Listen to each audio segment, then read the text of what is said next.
ప్రభువును రక్షకుడైన యేసుక్రీస్తు దివ్యనామమున కూడి వచ్చిన మీ అందరికీ హృదయపూర్వక వందనాలు చెల్లిస్తున్నాను. దేవుని మహాకృపను బట్టి అది 2026 సంవత్సరంలో అది ఫిబ్రవరి మాసం మరి ఆఖరి ఆదివారం ఆరాధన దినాన్ని దేవుడు మనకు ఇచ్చాడు. మరి ఈ మాసంలో ఈ వారంలో మరి ఎంతో మంది బ్రతకాలని ఆశపడిన వారు చాలా మంది ఉన్నారు. చాలా ధనాన్ని ఖర్చు చేసిన వాళ్ళు కూడా ఉన్నారు. కానీ వాళ్ళు మరణాన్ని తప్పించుకోలేకపోయారు. ఈ లోకంలో ఎవరైనా బ్రతకాలి, జీవించాలి అంటే అది దేవుని దయ మాత్రమే, అది దేవుని కృప మాత్రమే. దేవుని బిడలమైన మనం ఒకటే నేర్చుకోవాలి, దేవుడు మనలను బట్టి ఎప్పుడు సంతోషిస్తాడు? దేవుడు మనలను బట్టి ఎప్పుడు సంతోషిస్తాడు? మనం ఎప్పుడైతే దేవుణ్ణి ఆశ్రయిస్తామో, ఎప్పుడైతే దేవుని మీద అనుకుంటామో, ఎప్పుడైతే అన్నీ నాకు దేవుడే అని మనం దేవుని వైపు చూస్తామో దేవుడు సంతోషిస్తాడు.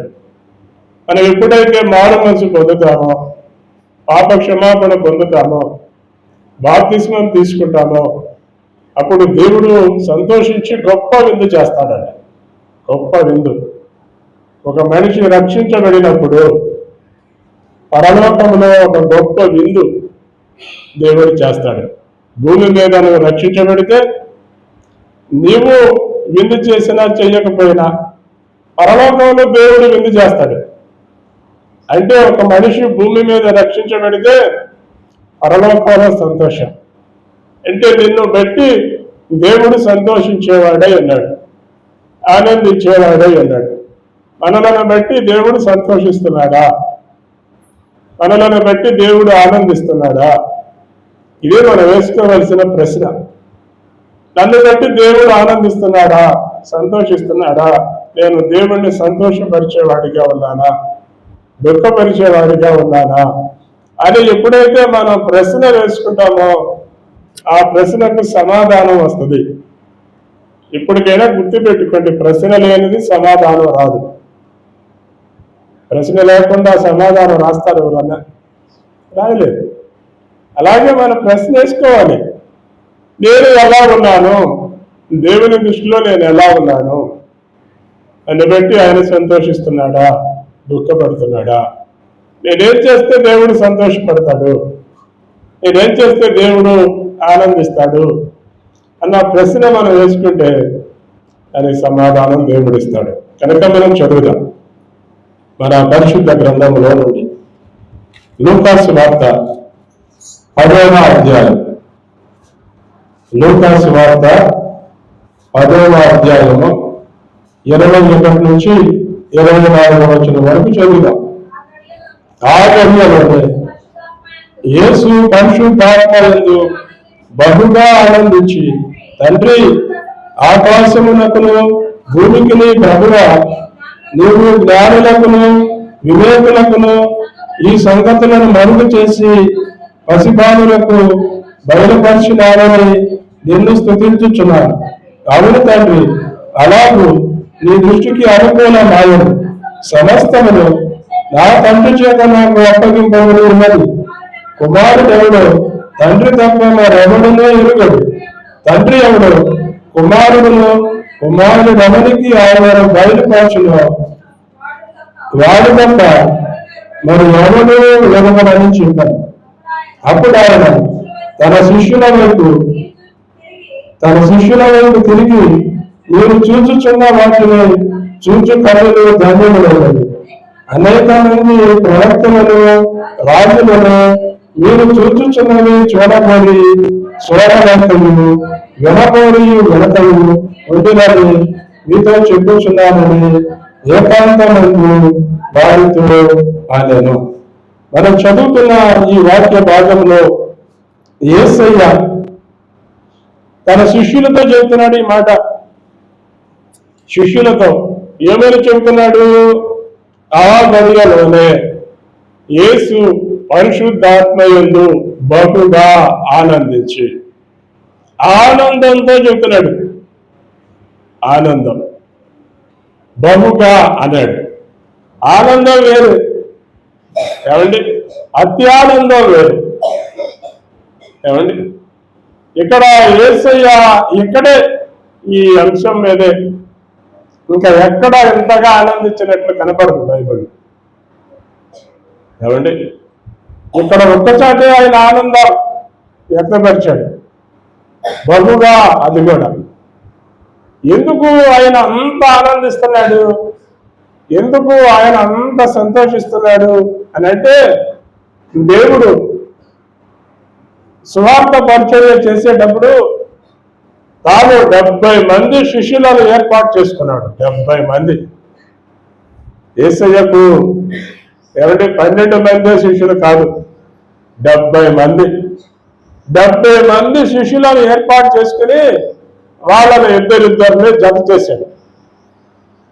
ఇద్దరిద్దరిని జత చేసి వారి సువార్త పరిచర్యకు పంపించాడు. మీరు వెళ్ళండి, మీరు వెళ్ళి సువార్త చెప్పండి, ప్రజలకు సువార్త చెప్పండి.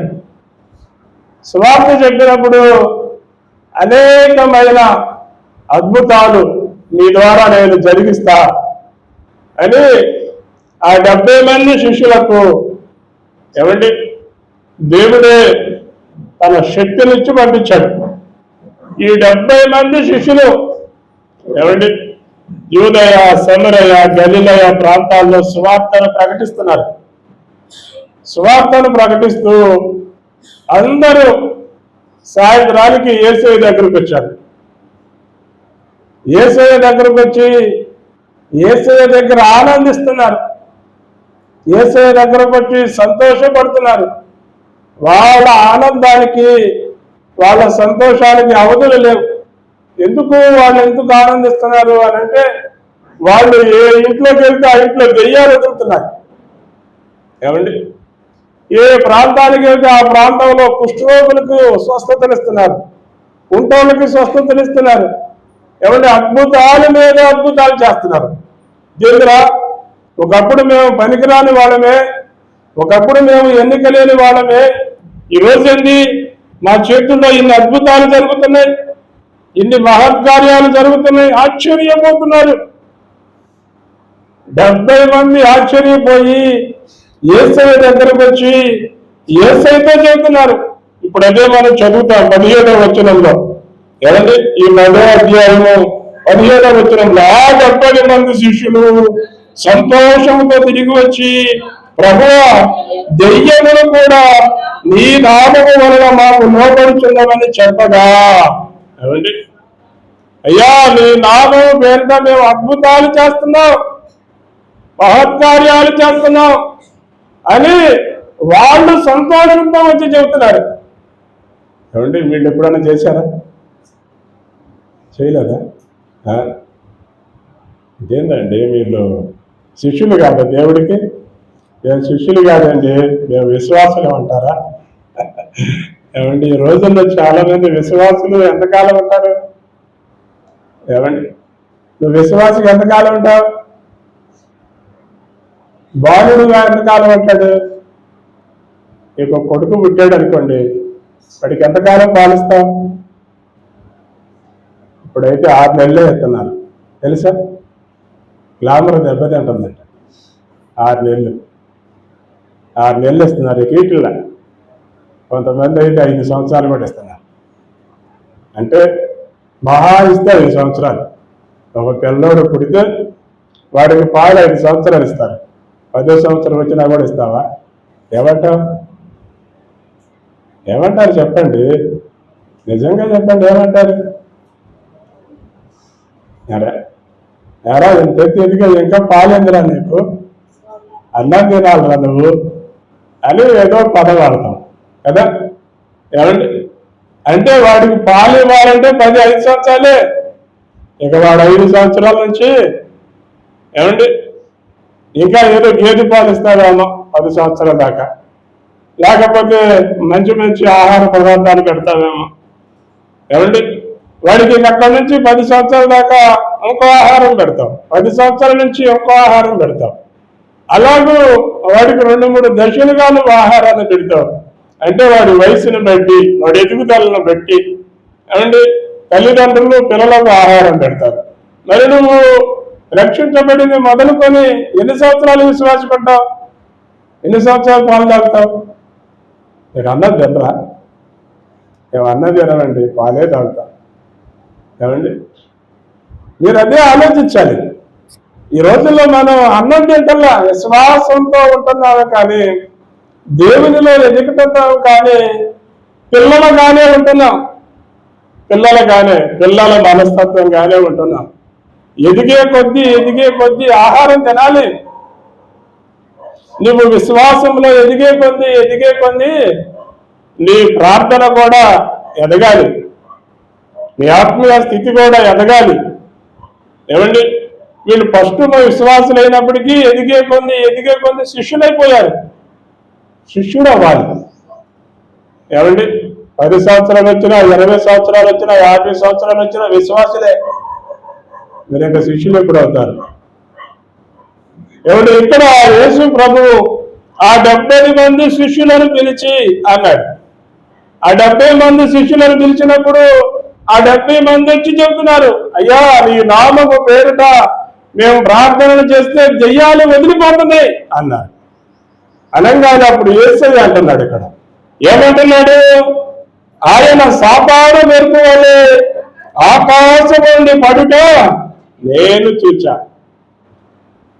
వీళ్ళు ఏం వదిలిపెట్టారు? ఇప్పుడు దాకా పిల్ల దెయ్యాలు వదిలిపెట్టారు. పిల్ల దెయ్యాలు కాదని వదలగొట్టాల్సింది ఇప్పుడు పెద్ద దెయ్యం ఆకాశం నుంచి కిందకి వచ్చింది. పెద్ద దెయ్యం మనమంటా ఒక్కోసారి వీళ్ళు పెద్ద దెయ్యం పెట్టిందండి అందుకే ఉండాలి అంటావా లేదా?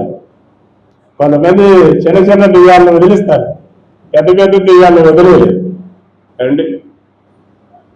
నాకు తెలిసిన పాస్టర్ ప్రార్థన చేస్తున్నాడంట. ఒక ఇంటికి వెళ్ళి ప్రార్థన చేస్తుంటే అందులో దెయ్యం బయటకు వచ్చింది. దెయ్యం బయటకు వస్తే దెయ్యమపో అంటున్నాడంట. దెయ్యమపో అంటే నువ్వడు దెయ్యం పో అని అన్నట్టు అన్నట్టు. ఏమండి అదే వాడిని రాలగొట్టిందంట. వెళ్ళి పెద్ద భాస్కర్ చెప్పాడంట, అయ్యా ఇట్లా ప్రార్థన చేస్తే నన్ను రాలగొట్టింది అన్నాడు. దెయ్యాల దగ్గరికి వెళ్ళేటప్పుడు జాగ్రత్తగా ఉండాలిరా. మన భక్తి దానికి తెలుసు, మన విధానం దానికి తెలుసు. నిన్ను చూసి భయపడలేదంటే నీలో లోపాలు ఉన్నాయి, నీలో అవిధేయతలు ఉన్నాయి. వాటిని పెట్టి నువ్వు దెయ్యం దగ్గరికి వెళ్ళి పోపో అంటే ఎలా వెళ్ళిద్దిరా? నేను రాలగొట్టిద్ది అన్నారు. బైబిల్లో కూడా ఇదే ఉంది. ఏమండి అపోస్తులుడు ఎవడో, పౌలు ఎవడో నాకు తెలుసు, పేతురు ఎవరో నాకు తెలుసు, నువ్వెవడో నాకు తెలియదురా అంది అని వాడిని దిగంబరిని చేసి తరిగాను అని రాశాడు. దెయ్యాలు కూడా చాలా భయంకరమైనవి ఎదుగుతాయి. ఏమండి వీళ్ళకి చిన్న చిన్న దెయ్యాలు ఎదురొచ్చినాయి. చిన్న చిన్న దెయ్యాలన్నీ వెళ్ళగొడుతున్నారు. వెళ్ళగొడుతుంటే యేసయ్య అన్నాడు, ఇప్పుడే ఆకాశం నుండి సాతాను మెరుపు వలె దిగి రావడం నేను చూసా అన్నాడు. అని అప్పుడు కిందకు వచ్చి మాట్లాడుతున్నాడు, ఇదిగో పాములను తేళ్లను తొక్కుటకును శత్రు బలవంతటి మీద నీకు అధికారమును అనుగ్రహించాను. ఇది ఎవరికి ఇస్తారు? శిష్యులకు ఇస్తాడు దేవుడు. నువ్వు విశ్వాసగా ఉన్నంత కాలం నువ్వు ప్రార్థన చేయలేవు. ఏమండి నువ్వు విశ్వాసగా ఉన్నంత కాలం నువ్వు ప్రార్థన చేయలేవు. నువ్వు శిష్యుడు అవ్వాలి. శిష్యుడైతేనే దేవుడి అధికారం ఇస్తాడు. మత్తయి సువార్తలు మనం చదువుతాం. ఏమని చెప్తాడు యేసయ్య? ఏమండి చివరి అధ్యాయంలో అనుకుంటా, చివరి అధ్యాయంలో చివరి 2 వచనం చూస్తాను, 19వ వచనం. మీరు వెళ్ళి సమస్త జనులను శిష్యులనుగా చేయండి. యేసయ్య ఏం చెప్పాడు? ఏం చేయమన్నాడు? శిష్యులనుగా చేయండి, విశ్వాసులుగా చేయమన్నా. కానీ ఈ రోజుల్లో చాలా మంది విశ్వాసులుగా ఉండడానికే ఇష్టపడుతున్నారు, శిష్యులుగా ఉండడానికి ఇష్టపడుతున్నా. శిష్యులుగా ఉండాలంటే చాలా కష్టం, అది కష్టమైన పని. అది కష్టమైన పనని ఈ రోజుల్లో చాలా మంది ఎవరి శిష్యులుగా ఉండడానికి ఇష్టపడకుండా నిరాకరిస్తున్నారు. కనుక నీవు శిష్యుడిగా ఉండడానికే ఇష్టపడాలి. శిష్యుడిగా ఉండేవాడు ఏం చేస్తాడో తెలుసా? ఏమండి, శిష్యుడిగా ఉండేవాడు ఏం చేస్తాడు? అపోస్తలులు శిష్యులుగా ఉండి ఏం చేశారు? అయ్యా, నా పిల్లలను మేము వదిలేశాం, మా భార్యలను మేము వదిలేశాం, ఇదిగో నీ సేవ చేస్తున్నాం అన్నారు. వదిలేశారంటే వాళ్ళని విడిచిపెట్టడం కాదు, అంటే వాళ్ళ మీద ప్రేమ ఎక్కువ పెట్టుకోలే. దేవుడి తర్వాతే భార్య, దేవుడి తర్వాతే పిల్లలు, అది వదిలేయటం అంటే అది. కానీ ఈ రోజుల్లో చాలా మంది అన్నీ అయిపోయినాకే దేవుడు. ఏమండి, నీ పనులన్నీ అయిపోయినాకే దేవుడు, నీ పనులన్నిటికి ముందు దేవుడు అన్నాడు. కానీ వాళ్ళు అలా కాదు. దేవుడి తర్వాతే భార్య, దేవుడి తర్వాతే పిల్లలు, దేవుడి తర్వాతే ఆహారం, అది వాళ్ళు నిర్ణయించుకుంది. అందుకనే యేసయ్య వాళ్ళకి ఏం చెప్పాడో తెలుసా? ఇదిగో పరలోకంలో 12 సింహాసనాలు ఉంటే, ఆ 24 సింహాసనాలు ఉంటే, ఆ 24 సింహాసనాల్లో నా 12 మంది శిష్యులకి 12 సింహాసనాలు ఇస్తానన్నాడు. ఇంకో 12 సింహాసనాలు 12 గోత్రికులు. ఏమండి, 12 గోత్రికులకి 12 సింహాసనాలు ఇచ్చాడు. యేసయ్య తన శిష్యులకు 12 సింహాసనాలు ఇచ్చాడు. దేవుణ్ణి వెంబడిస్తే దేవుడు నీకు సింహాసనాన్ని ఇస్తాడు.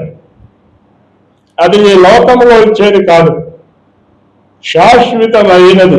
దేవుడు ఇచ్చేది శాశ్వతం. దానికోసమే ఈ లోకంలో ఎంతో మంది భక్తులు ఏమండి పరితపించి ప్రాణాలను సైతం లెక్క చేయకుండా సువార్త సేవ చేశారు. అందుకనే వాళ్ళ గురించి మనం ఇప్పుడు కూడా చెప్పుకుంటున్నాం. కారణం ఏంటంటే వాళ్ళకు ఉన్న బాధ్యత అలాంటిది. ఏమండి, కానీ ఈ రోజుల్లో చాలా మందికి అలాంటివి లేవు. ఎలాంటివి ఉన్నాయి? ప్రాణమా, తినుము, తాగము, సుఖించము.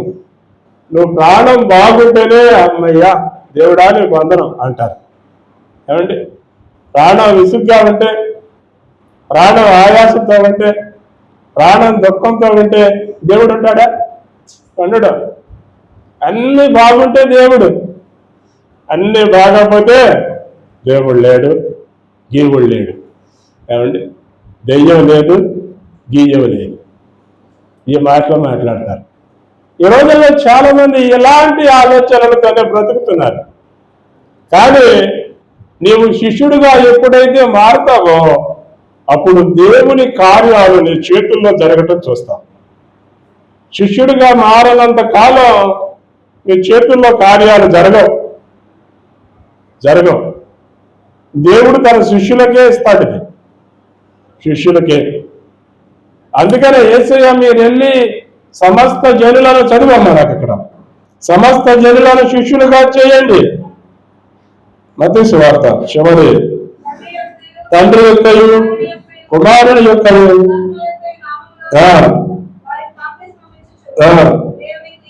ఏ సంగతులను ఆజ్ఞాపించుతున్నా వాటన్నిటిని గైకొనవలెనని వారికి బోధించండి. ఇదిగో నేను యుగ సమాప్తి వరకు సదాకాలము మీతో కూడా ఉన్నానని వారితో చెప్పాడు. ఎవరితో? శిష్యులతో చెప్పాడు. కనుక ఈ లోకంలో ఉన్న మనం ఏమండి పుట్టింది మొదలుకొని పసిపిల్లలుగా ఉండొద్దు. ఎదగటానికి ప్రయత్నం చేయండి, ఆహారం తినడానికి ప్రయత్నం చేయండి, శిష్యుడిగా ఉండటానికి ప్రయత్నం చేయండి. ప్రయత్నం చేస్తే నీ ప్రయత్నం సఫలమవుతుంది. అందుకనే మరి ఇక్కడ చదువుతున్నా, యేసయ్య వారిని చూచి బహుగా ఆనందించి అని రాశాడు. నాకు ఇదే పట్టుకుంది. యేసయ్య మనల్ని చూచినప్పుడు అలాంటి ఆనందం కనపడాలి. ఇక్కడ మనం అదే చదువుతున్నాం. ఏమండి? ఆ 70 మంది శిష్యులు సంతోషించిన దానికంటే ఎక్కువైన సంతోషం నీలో కనపడాలి. చదువమ్మా కింద మాట. ఇవి మత్తయి లూకాసు వార్తలు, లూకాసు వార్తలు. ఇదిగో అది కాదు 19వ వచనం. ఇదిగో పాపములను తోడేళ్లు దొరుకుటకు శత్రు బలవంతుడి మీద మీకు అధికారం అనుగ్రహించి ఉన్నాను, ఏది మీకెంత మాత్రమును హాని చేయదు. అయినను దయ్యములు మీకు లోబడుచున్నవని సంతోషింపక మీ పేరును పరలోకమందు రాయబడి ఉన్నవని సంతోషించుడని వారితో చెప్పాను. ఇప్పుడు మనం దేన్ని బట్టి సంతోషించాలి? నా పేరు పరలోకంలో రాయబడింది. అది నా సంతోషం, అది నా ఆనందం, అది నా విశ్వాసం, అది నా పోరాటం. అది ఈ లోకంలో ఇంకా నేను మహా బతికితే 1 సంవత్సరం, 2 సంవత్సరాలు, 3 సంవత్సరాలు బతుకుతానేమో, కానీ నేను చచ్చిపోతే పరలోకంలో ఉంటా. నా పేరు పరలోకంలో జీవ గ్రంథంలో రాయబడి ఉంది. అందుకు నేను సంతోషిస్తున్నా. వీళ్ళు ఈ లోకంలో ఉన్న ధనాన్ని చూసి సంతోషించబాకండి, ఇళ్లను చూసుకొని సంతోషపడబాకండి, బంధువులను చూసుకొని సంతోషపడబాకండి, మీకున్న వాటిని చూసుకొని సంతోషపడబాకండి. ఆ సంతోషం ఎక్కువ రోజులు ఉండదు, ఆ ఆనందం ఎక్కువ రోజులు ఉండదు. నీకు జీవితాంతం సంతోషాన్ని ఇవ్వగలిగేది ఏంటంటే నువ్వు నిత్యము బ్రతుకుతావు. నీకు వాగ్దానం చేసిన దేవుడు నీకు నిత్యము బ్రతికి ఆయుష్నిస్తాడు. అంతకంటే సంతోషమేం కావాలి? ఏమండి? 4 రోజులు బ్రతికి ఈ ధనాన్ని చూసుకుని చచ్చిపోయి నరకానికి వెళ్ళాకంటే బ్రతికుండగానే దేవుని యందు విశ్వాసం ఉంచి పరలోకములో పేరు సంపాదించుకుని, ఏమండి, చచ్చిపోతే పరలోకంలో ఉంటాం. ఈ భూలోకంలో ఉండగానే అది నీవు సంపాదించుకుంటే వస్తుంది. ధనం వరకునే వస్తుందా? రాదు. వస్త్రాల వరకునే వస్తాయా? రావు. ఆహారం వరకునే వచ్చిందా? రాదు. పరలోకం వరకునే వచ్చిందా? వరకునే వచ్చింది. పరలోకం వరకునే వచ్చింది. నువ్వు పరలోకం కోసం నువ్వు ధనాన్ని ఇవ్వాల్సిన పని లేదు, ఆహారాన్ని పంచాల్సిన పని లేదు, వస్త్రాలు ఇవ్వాల్సిన పని లేదు. నువ్వు పరలోకం వరకనే, ఆహారం వరకనే రాదు. ఏమండి? వస్త్రాలు వరకనే రావు, ధనం వరకనే రాదు, కానీ పరలోకం వరకనే వస్తుంది. కానీ ఊరకనే వచ్చేదానికి మనం ఏమిస్తాం? విలువివ్వం. ఎవరన్నా మీకు ఊరకనే ఏమన్నా ఇస్తున్నాడు అనుకోండి, తీసుకుంటారా? మాకొద్దండి అంటారు. అవునండి, మాకొద్దు. మంచిదే, ఊరకనే తీసుకోవడం నీకు ఇష్టం లేకపోవచ్చు, కానీ పరలోకం ఊరకనే నీకు ఎందుకు వస్తుందంటే నీవు నిందించవలసిన శిక్ష, నువ్వు పడవలసిన శిక్ష. ఏమండి? ఒక వ్యక్తి పడ్డాడు, అది యేసయ్య మన కోసమే శిక్షించబడ్డాడు, నిందించబడ్డాడు, అవమానపరచబడ్డాడు.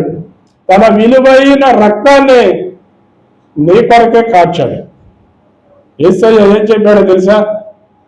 నిన్ను విలువ పెట్టి ఆయన కొన్నాడు. నిన్ను కొన్నాడు, నిన్ను విలువ పెట్టి కొన్నాడు. నిన్ను విలువ పెట్టి కొన్నాడు కనుక నీవు నీ సొత్తు కాదు. ఇప్పుడు ఈ బాటిల్ నేను కొన్నాను అనుకోండి, ఈ బాటిల్ నాదే, ఎందుకు తీరలేను, విలువ పెట్టి కొన్నా, ఇది నాది, నా ఇష్టం ఏమైనా చేసుకుంటా, ఎందుకు దీన్ని కొన్నాను కాబట్టి. దేవుడు కూడా అంతే, మనలను విలువ పెట్టి కొన్నాడు. కొన్నాడు కనుక నీవు ఇక నీ సొత్తు కాదు, నీ మీద నీకు అధికారం లేదు. నీ మీద అధికారము పూర్తిగా దేవునికే ఉంది. అందుకని నీవు దేవునికి ఇష్టడుగా నడవటం నేర్చుకుంటే ఆయన సంతోషిస్తాడు, ఆయన ఆనందిస్తాడు. అందుకనే మీ పేరును పరలోకమందు రాయబడి ఉన్నదని సంతోషించండి. అందుకనే యేసయ్య ఆ 70 మంది శిష్యులను చూసి బహుగా ఆనందించాడు. ఎందుకంటే వాళ్ళ పేర్లు పరలోకములో రాశాడు. వారికి ఉన్న దేవుడంటే భయాన్ని బట్టి, భక్తిని బట్టి, విశ్వాసాన్ని బట్టి రాశాడు. కనుక ఈ లోకంలో ఉండే మనము కూడా అలాంటి దేవుడంటే భయం కలిగి, భక్తి కలిగి మనం జీవిస్తేనే నీ పేరు పరలోకంలో రాయబడుతుంది, లేకపోతే లేదు. జీవ గ్రంథంలో ఎవరి పేరు రాయబడలేదు వాళ్ళు ఎక్కడికి వెళ్తారు? నరకానికి పోతారు. ఇది మనకు స్పష్టంగా తెలుసు. అందుకని ఈ లోకంలో ఉండే మనం ఒక్కటే నేర్చుకోవాలి. ఏమండి? ఒక్కటే నేర్చుకోవాలి. ఏంటి నేర్చుకోవడం అంటే పరలోక రాజ్య మర్మాలు దేవుడు మీకు బయలుపరుస్తున్నాడు. ఏమండి? ఇది అందరికీ బయలుపరచడం. దేవుడంటే తనను తాను బయలుపరుచుకుంటున్నాడు. ఎవరికైతే దేవుడంటే ఇష్టమో, ఎవరంటే దేవుడంటే ఇష్టపడతారో వాళ్ళకు ఆయన బయలుపరచబడతాడు. అందరికీ బయలుపరచబడడు. ఎందుకంటే చాలా మంది వస్తారు, ఏమండి, నిద్రపోతారు, ఇంటికి వెళ్తారు. అందుకని ఆ మాట చదువుదాం.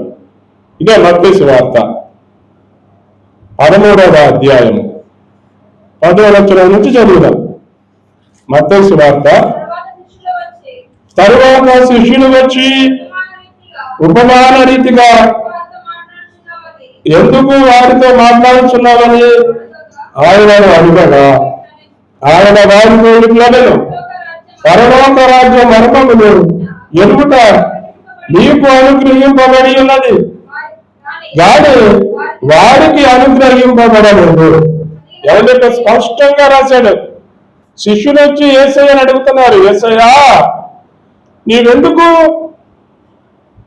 అందరూ ఉన్నప్పుడు ఉపమానాలతో చెప్తున్నావు అని అడిగారు. అప్పుడు యేసయ్య అన్నాడు, పరలోక రాజ్యపు మర్మాలు వాళ్ళకి చెప్పినా వాళ్ళు ఎందరో. అది వాళ్ళతో చెప్పటం కూడా వేస్ట్. కానీ అప్పటి నుంచి ఇప్పటి వరకు చెబుతూనే ఉన్నారు. వాక్యము ఎవరికి తెలియదు చెప్పండి? ఎవరికి తెలియదు? అందరికీ తెలుసు. కానీ పరలోక రాజ్య మర్మం అందరికి తెలియదు. పరలోక రాజ్య దర్శనం అందరికి తెలియదు. దాన్ని చూచినోడే యేసయ్య కొరకు ప్రాణం పెడతారు. దాన్ని చూసినోడే దేవుణ్ణే ప్రేమిస్తాడు. ఎందుకు? వాళ్ళు ఆ దర్శనాన్ని చూశారు కనుక. దేవుడు తనను తాను బయలుపరుచుకుంటాడు. నీ హృదయానికి గోచరము కాని సంగతులు నీకు చూపిస్తాడు. పద్మాసులోకి వెళ్ళినప్పుడు ఏమంటే యోహోను చూశాడు. మన ప్రకటన గ్రంథంలోకి వెళ్తే, ఇక్కడ దీన్ని ఎలాగే ఉంచుదాం. ప్రకటన గ్రంథంలోకి వెళ్తే ఆయన చెప్తూ ఉంటాడు, ఏమండి, అద్భుతమైన మాటలు చెప్తూ ఉంటాడు. ఎన్ని మాటలు ఇక్కడ రాయబడి ఉంటాయో. 8వ వచనం జరుగుతుంది. ప్రకటన గ్రంథం 1వ అధ్యాయం 8వ వచనం.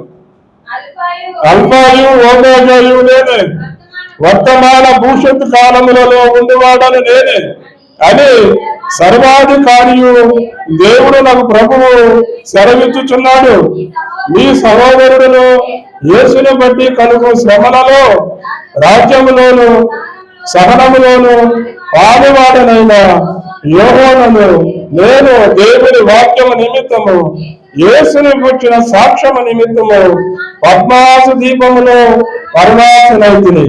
ప్రభు దినమందు ఆత్మవశుడనై ఉండగా ఘోరమోని వంటి గొప్ప స్వరము నీవు చూచుచున్నది పుస్తకములో రాసి ఎఫెసు, స్మరణ, పెర్గము, తీతైర, సార్దీసు, ఫిలదెల్ఫియా, లవొదికీయను 7 సంఘాలకు పంపమని చెప్పుట నా వెనుక నేను విన్నా. 7 సంఘాలతో నేను చెప్పే మాటలన్నీ రాయి అన్నాడు. 7 తెగుళ్ళు, 7 బోరలు. ఏమండి, ప్రకటన గ్రంథంలో ఉన్నాయన్నీ దేవుడు దర్శనము ద్వారా చూపించాడు. ఎలా ఉంటది, ఎలా ఉంటది, ఎలా ఉంటది. చాలా మందికి ప్రకటన గ్రంథం చదవాలంటే భయం. ఎందుకో తెలుసా? అలాంటి కార్యాలు దేవుడు ఆయనకు చూపించాడు. కానీ నీకు ఇంతవరకు దర్శనం లేదు, ఇంతవరకు దేవుని వాక్యం నీ హృదయంలోనికి చొచ్చుకుపోయింది లేదు. ఎందుకు లేదు? ఇప్పుడు మళ్ళీ ముందుకు వద్దాం. ఎందుకు లేదు? ఇదే మత్తయి సువార్త. ఈ ప్రజలు కన్నులార చూచి, చెవులార విని, హృదయంతో గ్రహించి, మనసు తిప్పుకొని నా వలన స్వస్థత పొందకుండానట్లు వారి హృదయము కొవ్వినది, వారి చెవులు వినుటకు మందములైనవి, వారు తమ కన్నులు మూసుకొని ఉన్నారు. కనుక మీరు వినుట వరకు విందురు కానీ గ్రహింపరు, చూచుట వరకు చూపురు కానీ ఎంత మాత్రములు తెలుసుకొనరు అని యెషయాయే చెప్పాడు. క్రీస్తుకు పూర్వం 700 సంవత్సరాల క్రితం యెషయా చెప్పాడు ఆ మాట. క్రీస్తు శకం, ఏమండి, క్రీస్తు శకంలో 2000 సంవత్సరాలు గతించిపోయింది. 2026 సంవత్సరంలో మనం ఉన్నాం. ఈ 2026 సంవత్సరంలో ఈ ఫిబ్రవరి మాసంలో ఉన్న మనం కూడా చూచుట మడుగు చూస్తాం కానీ ఏమండి గ్రహింపం. మళ్ళీ చదువుతాం ఆ మాటలు. ఏమండి, మళ్ళీ చదువుతాం. ఈ ప్రజలు కన్నులారా చూచెదరు, చెవులారా విని, హృదయంలో గ్రహించి, మనసు త్రిప్పుకొని నా వలన స్వస్థత పొందకుండానట్లు వారి హృదయము కొవ్వినది, వారి చెవులు వినుటకు మందములైనవి, వారు తమ కన్నులను మూసుకొని ఉన్నారు. కనుక మీరు వినుట వరకు విందురు గాని గ్రహింపరు, చూచుట వరకు చూపురు గాని ఎంత మాత్రమును వినరు. ఎందుకంటే మనలో ఏమన్నా పెద్ద దెయ్యం ఉంది. అది మనలో పెద్ద దెయ్యం ఉన్నంత కాలం మనం వినం. మన చెవుల్లోనికి వస్తున్నా ఈ చెవితో విని ఈ చెవితో వదిలేస్తాం. అందుకని మన హృదయం కొవ్వి మొద్దు బారిపోయింది, బండ బారిపోయింది.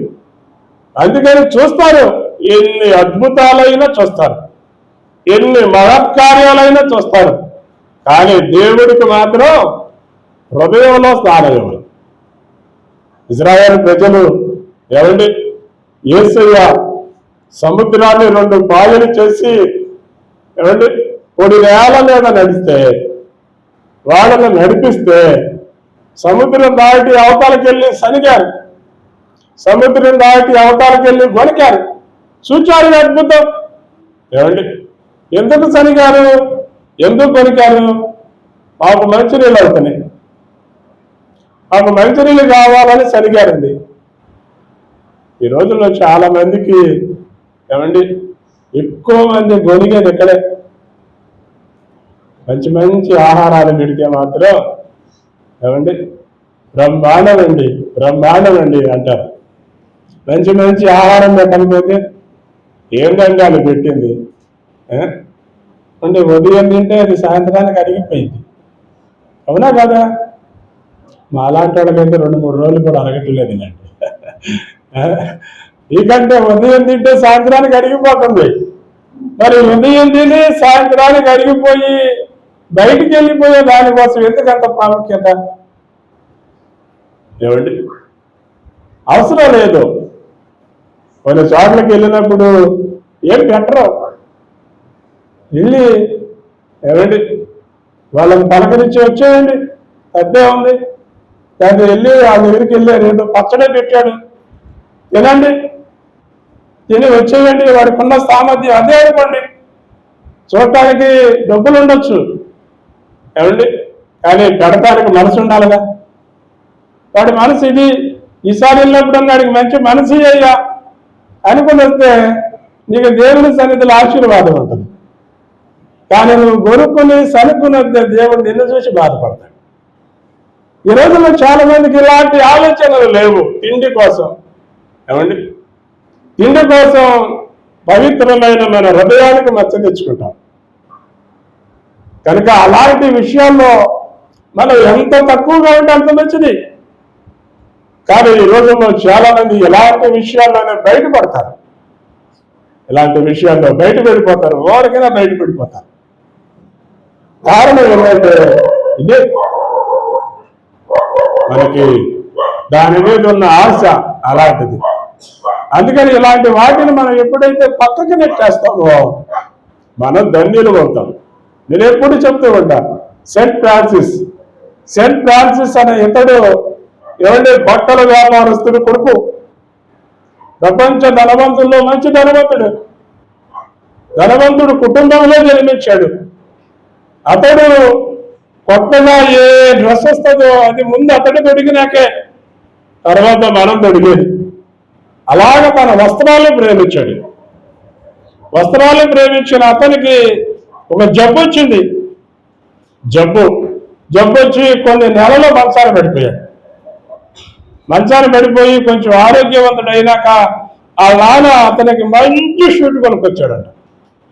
మంచి షూట్ కొనుక్కొచ్చినాక ఆ షూట్ వేసుకుని వెళ్ళి అద్దంలో చూసుకున్నాడంట. ఏమండి, చాలా మంది ఆడవాడు కూడా అంతే, మంచి చీరలు కట్టుకున్నప్పుడు వెళ్ళి అద్దంలో చూసుకుంటా ఉంటారు. నేను అంటున్నాను బాగుందా లేదా, ఏమండి 3 సార్లు అటు 2 సార్లు ఇటు వెనక ముందు అంతా తిరుగుతారు. అదంతా తిరిగి చూసుకుని మళ్ళీ ఆడకెళ్ళి మళ్ళీ వెనక్కి వస్తారు. అదొక ఎందు అద్దంలో చూసుకున్న సహజమైన మోహం. అక్కడికి వెళ్ళి గాలి కొట్టంగానే ఏమైపోయింది, నువ్వు ఎంతసేపు చూసుకున్న ఆ సుఖంతా బయటికి వెళ్ళగానే మళ్ళీ బస్ అయిపోయింది. ఏమంటే ఈ రోజుల్లో అలాంటి వాటికి ప్రాముఖ్యత ఇస్తున్నారు.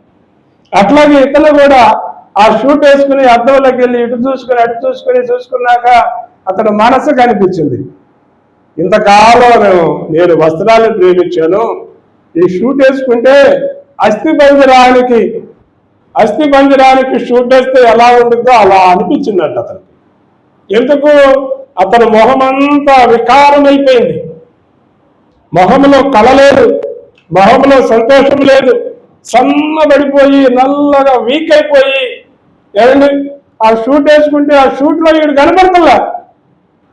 ఇంతకాలం నేను వస్త్రాలను ప్రేమించానా, ఇంతకాలం వీటి వైపే నా ఆశలు పరిగెత్తినయా, ఇది వ్యర్థం అనుకుని ఆ వస్త్రాలు బయటపడేసి సామాన్యమైన వస్త్రాలు వేసుకుని దేవుణ్ణి సొంత రక్షకుడిగా అంగీకరించి ఏమండి యేసయ్యను నమ్ముకుని బాప్తిస్మం తీసుకుని సువార్త సేవ ప్రకటించడం ప్రారంభించాడు. అప్పుడు తండ్రి అన్నాడు, ఎరా మనం ఆయన నమ్ముకోం కదా, మనం క్రైస్తవులం కాదు కదా, ఆయన మన దేవుడు కాదు కదా, నువ్వెందుకు ఆయన నమ్ముకున్నావు, నువ్వు ఆయన నమ్ముకుంటే నా ఆస్తులు నీకు ఏమి ఇవ్వను అన్నాడు. నీ ఆస్తులు నాకు రూపాయి కూడా ఉంది, నేను తీసుకోను అని కట్టు బట్టలతో ఇంట్లో నుంచి బయటకు వచ్చేసాడు. ఇంట్లో నుంచి బయటకు వచ్చేసి సువార్త సేవ చేశాడండి.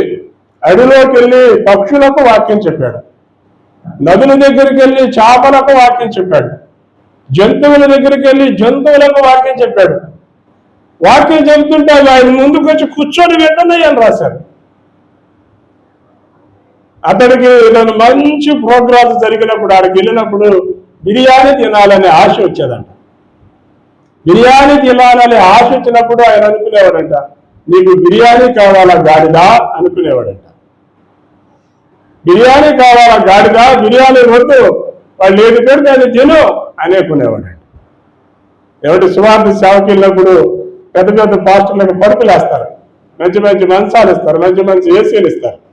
ఈయనకు కూడా అలా బతికినాడు కదా, ఆ ఆలోచనలు వస్తున్నాయి. నేను కూడా ఏసీలోకి వెళ్తే బాగుండేది అనుకునేవాడంట. నీకు ఏసీ కావాలా గాడిదా అని అనుకున్నాడు.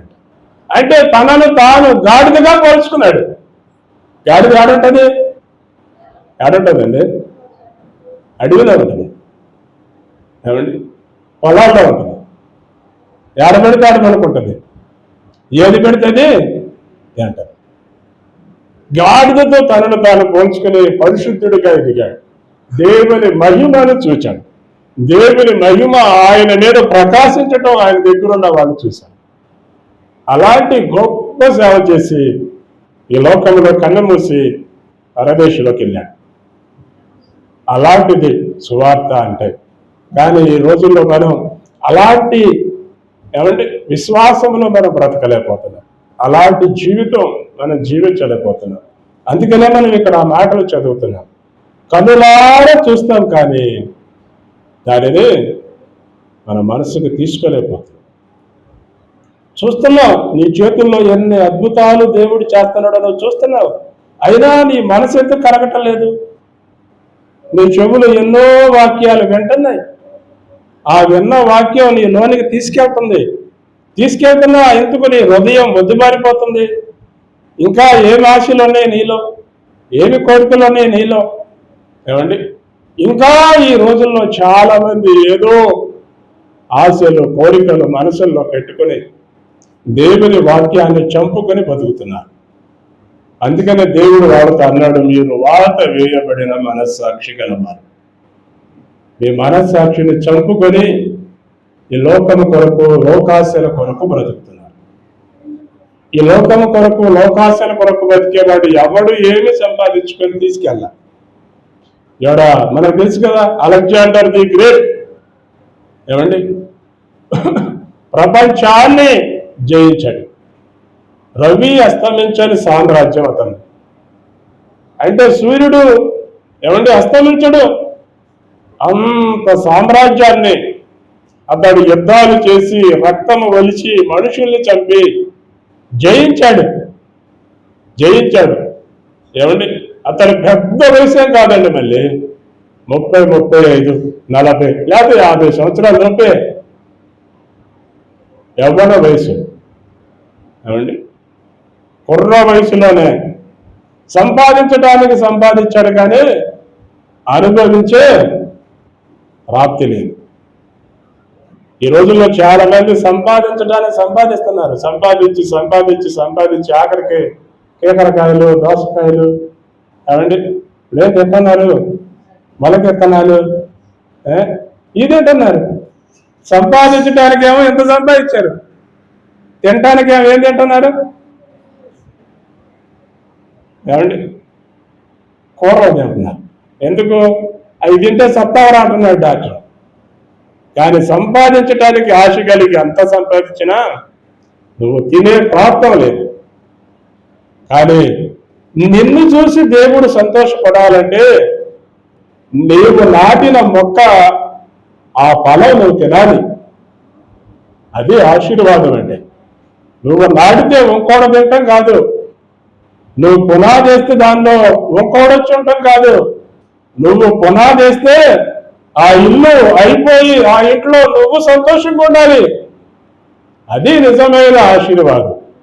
అంతేకాని నువ్వు నాటి నువ్వు సంపాదించి ఎవరికో వ్యర్థమైంది. ఈ రోజుల్లో చాలా మంది జీవితాలు ఇలానే సాగుతున్నాయి. అందుకని మనం ఒక్కటే నేర్చుకోవాలి. అందుకే మనం ఇక్కడ చదువుతున్నాం, ఈ ప్రజలు కన్నులారా నన్ను చూచి చెవులారా విని హృదయంతో గ్రహించి మనసు తిప్పుకొని నా వలన స్వస్థత పొందకుండానట్లు వారి హృదయం కొమ్మినది, వారి చెవులు వినుటకు మందములైనవి, వారు తమ కన్నులు మూసుకొని ఉన్నారు గనుక నీవు వినుటకు విందులు కానీ గ్రహింపరు, చూచుటకు చూతులు కానీ ఎంత మాత్రం తెలుసుకోలేరు. అందుకనే పరలోక రాజ్య మహిమ దేవుడు అందరికీ బయలుపరచడం, కొందరికే బయలుపరచాడు. ఆ కొందరిలో మీరు ఉండాలి, ఆ కొందరిలో మనం ఉండాలి. అందుకని ఆ కొందరిలో నీవు ఉండాలి కనుక నీకున్న ఈ సమయాన్ని లోకం వైపు చూచి, లోకాశల వైపు చూచి నీ సమయాన్ని వ్యర్థం చేసుకోకు. నీకున్న ఆ టయాన్ని వ్యర్థం చేసుకోకు. నీకున్న కొద్దిగా సమయాన్ని దేవునికి హెచ్చించు, దేవుని పనికి ఉపయోగించు. దాని వలన నీకు బహుమానం వస్తుంది, దాని వలన నీకు సంతోషం వస్తుంది, దాని వలన నీకు ఆనందం వస్తుంది. అంతే తప్పితే ఇక దేని వలన నీకు రాదు. సువార్త సేవ చేయాలంటే ఈ రోజుల్లో ఎన్ని కష్టాలండి, ఎన్ని బాధలండి, ఎన్ని ఇబ్బందులండి అంటున్నారు. మొన్న ఒక రాష్ట్రంలో ఒక పాస్టర్ గారిని పట్టుకొని కొట్టి మెడలో చెప్పులు దండేసి పేడ వినిపించారంట. పేడ వినిపించారు. అయినప్పటికీ అతను ధైర్యం కాదే ఉన్నాడు. యేసు దేవుడు కాదని చెప్పు, వీళ్ళు వదిలేస్తాం అన్నారు. వదిలేశాడా? పేడ వినిపించారు, బలవంతంగా పేడ వినిపించారు, బలవంతంగా తాగిచ్చారు. అతని శరీరాన్ని గాయపరచగలదే కానీ అతనిలో ఉన్న ఆత్మను గాయపరచలేదు. గుర్తుపెట్టుకోండి, ఈ శరీరాల్లో ఎవడైనా గాయపరచగలడు, నీలో ఉన్న ఆత్మను ఎవరు గాయపరచలేదు. అందుకే మనం చదువుదాం, ఈ మాట చదువుదాం. అపోస్తుల కార్యాల గ్రంథం 4వ అధ్యాయం. అపోస్తుల కార్యాల గ్రంథం 5వ అధ్యాయం చదువుదాం. 5వ అధ్యాయం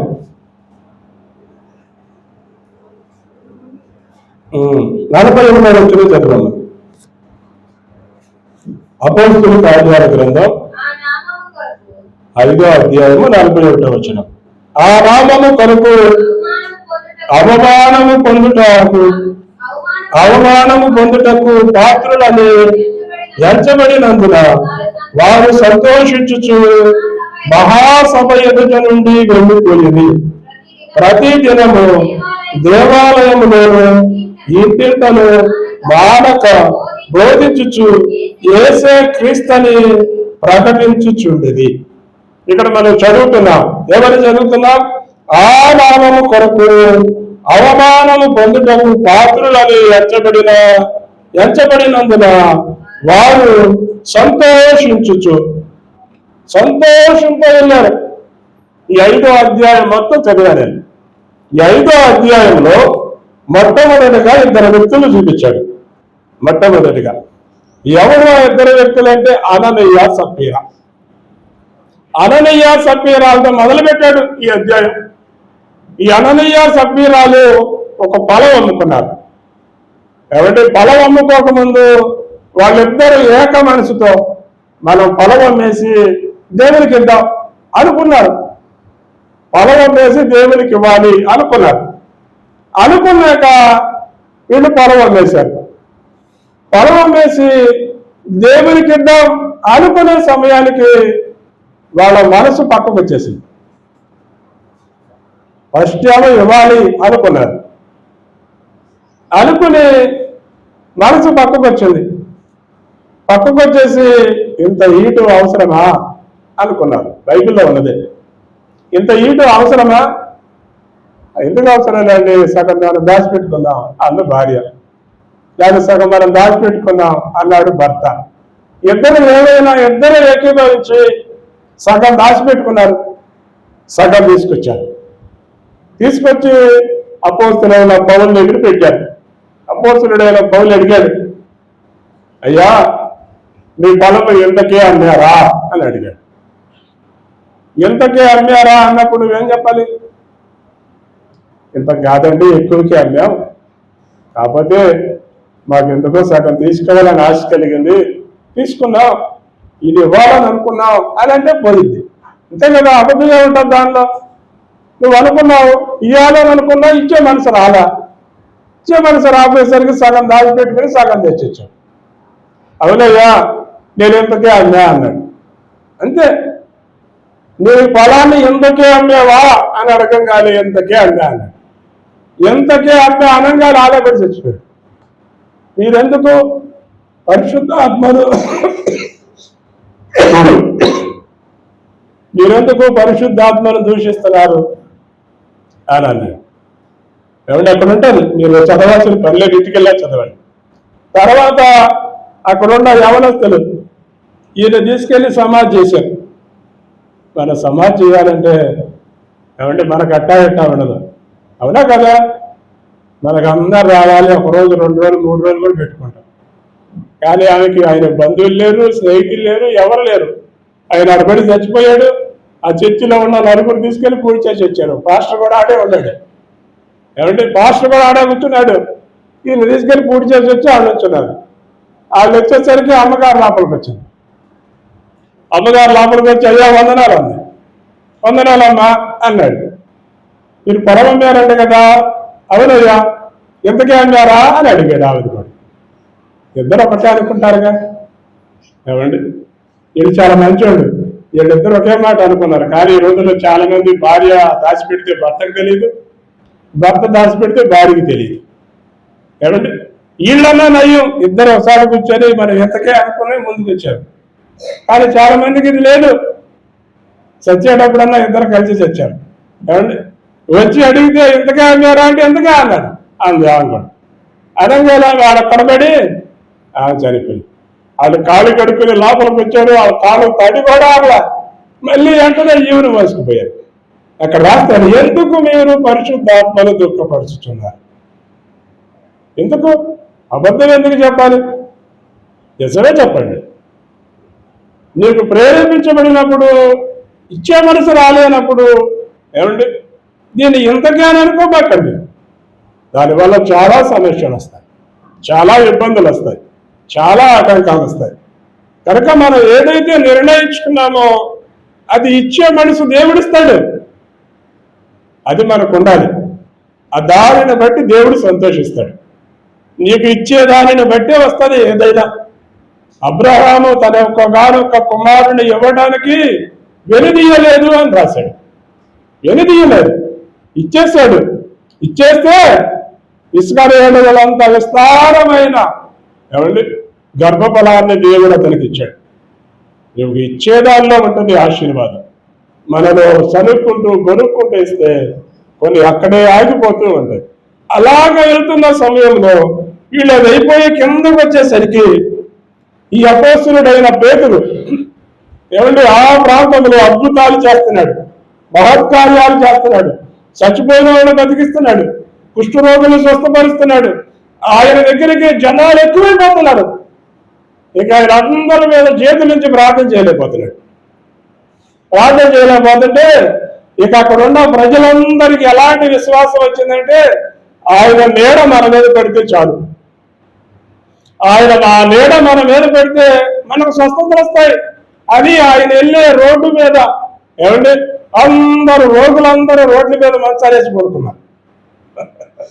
ఏమండి రోడ్ల మీద పడుకున్నారు అందరూ. ఆయన ఎంతంటే ఆయన నీడ వాళ్ళ మీద పెట్టి స్వస్థతలు జరుగుతున్నాయి, అద్భుతాలు జరుగుతున్నాయి, దేవుడు మహత్కార్యాలు చేస్తా వస్తున్నాడు. అక్కడున్న ప్రజలు ఏమండి యేసయ్య వైపు మగ్గుతున్నారు. అందరూ యేసుని ఆరాధిస్తూ, యేసుని గణపరుస్తూ, యేసుని మహిమపరుస్తూ ఉంటే అక్కడున్న యాజకుడికి, అక్కడున్న శాస్త్రులకు, అక్కడున్న పరిసయులకు మత్సరం వచ్చింది. మత్సరం. వీళ్ళందరూ అట్టే వెళ్ళిపోతున్నారు. కనుక ఎప్పటికైనా మనం వీళ్ళని శిక్షించకపోతే, వీళ్ళని మందలించకపోతే, వీళ్ళని ఆపకపోతే ఇక మనం వీళ్ళని ఆపలేం అనుకుని అపోస్తులందరిని తీసుకొచ్చి చెరసాల్లో వేశారు. చెరసాల్లో వేసి వాళ్ళని కొట్టారు. వాళ్ళని కొరడాలతో కొట్టారు.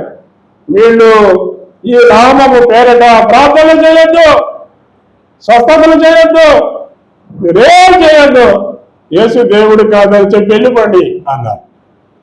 అంటే వాళ్ళు అన్నారు, మేము విన్న వాటిని, కన్న వాటిని, చూచిన వాటిని చెప్పకుండా అన్నాము. ఇందాక మనం చదివే కొంతమంది చూస్తారు కానీ ఏమండి తెలుసుకోరు, వింటారు కానీ వినపడు. కళ్ళుంది, ముక్కుంది, చెవుంది, కానీ ఏముండవు, గ్రహింపండదు. అందుకని వీళ్ళు అంటున్నారు అన్నమాట, వీళ్ళకి పరలోక రాజ్యము దర్శనాన్ని చూసినాడు కదా, మేము చూసిన వాటిని, విన్న వాటిని, కన్న వాటిని చెప్పకుండా ఎలా ఉంటావు, నువ్వేమైనా చేసుకో అన్నారు. ఏమైనా చేసుకో అని అంటే వాళ్ళ చెరసాలు వేసి కొట్టడం ప్రారంభించేసరికి వీళ్ళ దగ్గరికి గమాలీయేలు పరిసయ్యులైన ఒకడు వచ్చాడు. అయ్యలారా, వాళ్ళు దేవుని చేత వాడబడితే వీళ్ళే చేయలేదు. ఇంతకుముందు యోగా అనే ఒకడు వచ్చాడు, ఇంతకుముందు ఇంకోటి వచ్చాడు. వాళ్ళు వచ్చి అలాగే పోయారు, వీళ్ళు కూడా ఇప్పుడు వచ్చారు, అలాగే పోతారు, వదిలేయండి. ఒకవేళ దేవుడే వీళ్ళని వాడుకుంటే మీరు దేవుడితో ఎదురాడుతున్నారు, జాగ్రత్త. దేవుడి మీదే తిరగబడుతున్నారు, జాగ్రత్త. కనుక వీళ్ళు వాళ్ళను మందలించి వదిలేయండి అన్నాడు. అంటే అప్పుడు వాళ్ళను మందలించి కొట్టి ఇక ఈ నామము పేరట వీళ్ళు ఈ చేయొద్దు అని ఒక మాట చెప్పి వాళ్ళు పంపించేశారు. పంపించేస్తే అప్పుడు చదువుతున్నావు ఈ మాట. ఎవరు చదివా మళ్ళీ ఇప్పుడు చదువుతావు అదే మాట. ఆయన నామము కొరకు అవమానము పొందుట పాత్రులని ఎంచబడినందున వారు సంతోషించుచు మహాసభ ఎదుట నుండి వెళ్ళిపోయారు. సంతోషంతో వెళ్ళారు. సంతోషంతో వాళ్ళు మేము దేవుని సువార్తను ప్రకటించి దేవుని నిమిత్తం మేము దూషించబడ్డాం. దేవునికి స్తోత్రం అంటున్నారు. ఏమండి, దేవునికి స్తోత్రం అంటున్నారు. దేవుని నిమిత్తం దూషించబడి, దేవుని నిమిత్తం నిందించబడి, దేవుని నిమిత్తం అవమానపరచబడి, దేవుని నిమిత్తం కోడాదెబ్బలు తిని వాళ్ళు సంతోషంతో యేసయ్యా నీకు వందనాలని చెప్తున్నారు. నువ్వు చెప్తావా? నీకు కష్టం వచ్చినప్పుడు, నీకు బాధ వచ్చినప్పుడు, నీకు సమస్య వచ్చినప్పుడు, నీకు ఇబ్బంది వచ్చినప్పుడు యేసయ్యా నీకు వందనాలు అని మనం చెప్పగలమా? కానీ ఈ రోజుల్లో మనం అలా చెప్పలేకపోతున్నామంటే దానికి కారణం నీవు ఇంకా శిష్యుడిగా మారలేదు. నీవు ఇంకా యేసయ్యకు నీ హృదయంలో స్థానం ఇవ్వలేదు. నీవు ఇంకా అలానే ఉండిపోయావు. కనుక నువ్వు ఇలానే ఉండద్దు. ఎలా ఉండాలి? ఈ ఫిలిప్పీలకు రాసిన పత్రిక 7వ అధ్యాయం 4వ వచనం చదివి నేను ముగించేస్తాను. ఫిలిప్పీలకు రాసిన పత్రిక 7వ అధ్యాయం 4వ వచనం, క్షమించాను 4వ అధ్యాయం 4వ అధ్యాయం 4వ వచనం. ఎల్లప్పుడూ ప్రభువునందు ఆనందించుడి, మరలా చెప్తున్నాను ఆనందించండి. ఎల్లప్పుడూ ప్రభువునందు ఆనందించండి. మరలా చెప్తున్నాను దేవుని యందు ఆనందించండి. మీలో దేవుడు ఉండండి, మీలో దేవుని ఉంచుకోండి, దేవుని యందు ఆనందంతో ఉండండి. దేవుడు ఎప్పుడు మిమ్మల్ని సంతోషంతో నింపుతాడు, ఎప్పుడు మిమ్మల్ని ఆశీర్వాద పదంగా ఉంచుతాడు. చిన్న ప్రార్థన చేద్దాం. ఈ ఉదయకాల సమయమున దేవుని సన్నిధిలో గుండా మనం ఒక చిన్న ప్రార్థన చేద్దాం. ఎల్లప్పుడూ ప్రభువునందు ఆనందించండి. మరలా చెప్తున్నాను, ప్రభువునందు ఆనందించండి. మీ సహనమును సకల ప్రజలకు తెలియబడనీయుడి. నీ సహనము, నీ ఓర్పు, నీ విశ్వాసము సకల ప్రజలకు తెలిస్తేనే నీవు ఎంత విశ్వాసపరుడవో అర్థమవుతుంది. నీ సహనము నీలో ఉంటే, నీ ఓర్పు నీలో ఉంటే నువ్వు ఎలా ఉంటావో అర్థమవుతుంది. కనుక ఈ ఉదయకాల సమయమున దేవుని సన్నిధిలో ఉండా మనం ఖచ్చితంగా ప్రార్థన చేద్దాం. యేసయ్య బహుగా ఆనందించాడు. ఆయన తన 70 మంది శిష్యులను చూచి బహుగా ఆనందించాడు. ఆయన నిన్ను బట్టి కూడా ఆనందించాలని ఆశపడుతున్నాడు. నిన్ను చూచి ఆయన సంతోషపడుతున్నాడా, దుఃఖపడుతున్నాడు? నిన్ను చూచినప్పుడు ఆయన ఎలా ఉన్నాడు? నీవెలా ఉన్నావు? ఇంకా మార్పు లేని వాడుగానే ఉన్నావా? దేవుడు నీతో మాట్లాడుతున్నా నీ హృదయాన్ని కఠినం చేసుకుంటున్నావా? ఎప్పటికైనా గ్రహించకుండా నీవు ఉంటున్నావా? ఎప్పటికైనా దేవుడు నీతో మాట్లాడితే బండబారిపోయిన నీ హృదయాన్ని దేవుడు బద్దలు కొడితే మాంసపు గుండె నీకిస్తే ఇప్పటికైనా పశ్చాత్తాపడు. ఇప్పటికైనా యేసయ్య పాదాలు పట్టుకో, ఆయనను వేడుకో. ఆయన నీకు సంతోషాన్ని ఇస్తాడు, సమాధానాన్ని ఇస్తాడు, ఆశీర్వాదాన్ని ఇస్తాడు. మహాపరిశుద్ధుడు అయిన మా తండ్రి, పరలోకమందున్న మా ప్రభువ, పరిశుద్ధ పుణ్యపాదములకు స్తుతులు స్తోత్రములు వందనాలు చెల్లిస్తున్నాము తండ్రి.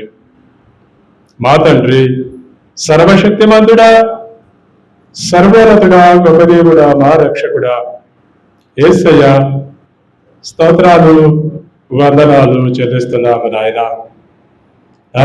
ఈ కాల సమయమున మీ వాక్యంలో నుండి మీరు మా అందరితో మాట్లాడారు ప్రభువా. స్తోత్రాలు వందనాలు చెల్లిస్తున్నాము నాయన. ఆనందించండి, మరలా చెబుతున్నాను, ఆనందించండి అన్నారు నాయన. మేము నిత్యము దేవుని యందు ఆనందించే భాగ్యాన్ని మీరు మాకు అనుగ్రహించండి ప్రభువా. మాకున్న వాటిని బట్టి మేము ఆనందించటం కాదు, కానీ మాకు కలిగిన దేవుని బట్టి, మేము పొందుకున్న పరిశుద్ధాత్మని బట్టి, మాకు ఇచ్చిన నిత్య జీవాన్ని బట్టి మేము ఆనందించే భాగ్యం దయచేయండి నాయన. ఈ ఉదయకాల సమయమున కూడి వచ్చిన ప్రతి ఒక్కరిని జ్ఞాపకం చేసుకొని మీ బిడ్డల పేర్లు జీవ గ్రంథంలో రాయబడి ఉన్నదని సంతోషించండి అంటున్నారు ప్రభువ. మీ బిడ్డల నాయన మీ వైపు చూస్తుండగా వారి పేర్లు మీరు జీవ గ్రంథంలో రాశారని మేము సంతోషిస్తున్నాం ప్రభువ.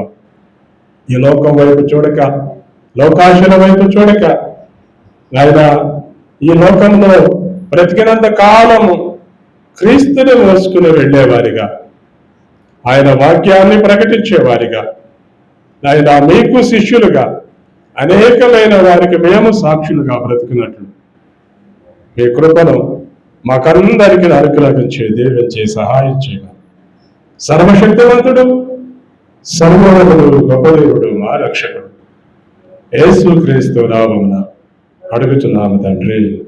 ఆమేన్. ఆమేన్. కూర్చుందాం.